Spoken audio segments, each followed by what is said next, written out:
Hey guys, welcome to my channel sweeties world. అందరూ ఎలా ఉన్నారు? నేనైతే చాలా చాలా బాగున్నాను. ఈరోజు వీడియో ఏంటి అంటే కాళ్ళ షేర్వా అనమాట, మేక కాళ్ళ షేర్వా.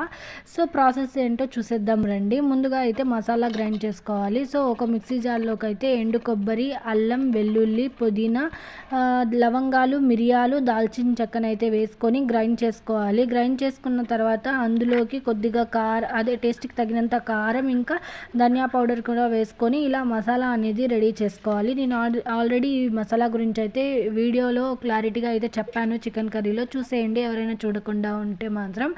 ఆ తర్వాత నేనైతే కట్టెల పొయ్యి మీద చేస్తున్నాను కాబట్టి కడాయి పెట్టుకొని ఆయిల్ వేసుకొని ఆవాలు అయితే వేసుకోవాలి. ఆ తర్వాత ఇందులోకి ఆనియన్స్, పచ్చిమిర్చి, టొమాటో, కరివేపాకునైతే వేసి బాగా గోల్డెన్ బ్రౌన్ కలర్ వచ్చేంత వరకు అయితే ఫ్రై చేసుకోవాలి.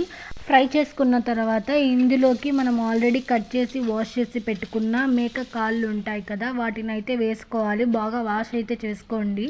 సో వేసుకున్న తర్వాత ఆయిల్లోనే ఒక 10 మినిట్స్ వరకు బాగా కలపాలి. ఆ తర్వాత ఇందులోకి కొద్దిగా పసుపు, ఇంకా టేస్ట్కి తగినంత ఉప్పుని కూడా యాడ్ చేసుకొని బాగా మగ్గనివ్వాలి. ఆయిల్లోనే ఒక 5 to 7 మినిట్స్ అలా కలుపుతూనే ఉండాలి. ఆ తర్వాత ఇందులోకి మనం ముందుగా గ్రైండ్ చేసి పెట్టుకున్న మసాలా ఏదైతే ఉందో అది కూడా వేసుకొని ప్రతి ముక్కకు పట్టే విధంగా అయితే కలుపుకోవాలి.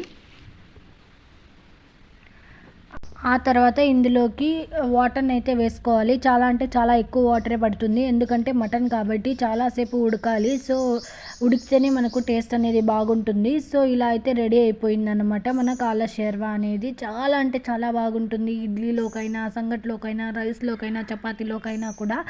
అలాగే నా వీడియోస్ కానీ మీకు నచ్చితే please do like, share and subscribe.